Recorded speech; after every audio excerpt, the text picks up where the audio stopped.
A nationwide rise in crime impacted law enforcement community in Texas over the weekend as a special agent, a corporal, and a sergeant were all killed in the line of duty. Law enforcement experts tell me that many factors are to blame, but if we don't come together to solve these issues, more people will die. The disrespect shown toward law enforcement and any authority for that matter, this along with the bail system, the fact that guns are readily accessible for these criminals, you know, it's the perfect storm, and it's affecting law enforcement in a very tragic way. According to a recently released report, nearly 460 law enforcement officers were killed last year. That number up 55% from 2020. And the attack on 47-year-old Corporal Charles Galloway continued after he was shot. 2 or 3 people were walking up videoing him shot in the truck instead of calling for help. And that's disturbing. And it shows that people just don't care. And that works on our psyche just like it would anybody else. The very next day, Sergeant Ramon Gutierrez, a 20-year veteran, was killed by a hit-and-run driver. This, as Special Agent Anthony Salas, according to Governor Greg Abbott, was killed while trying to secure the southern border.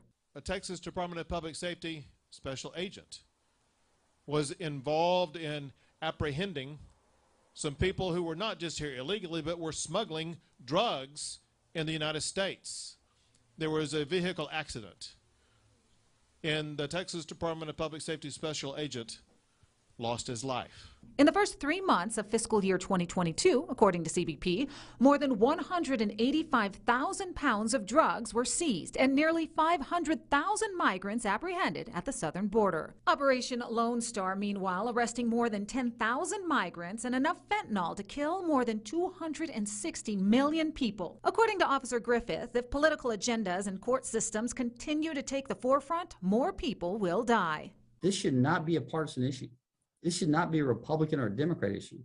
This should be a safety and security issue. For both, he said, civilians and those in law enforcement. We know we signed up to go out there and do that job, but at the end of the day, it's still devastating for our families, for our fellow officers that are still here, and we just pray for all the families out there that have lost a loved one this weekend.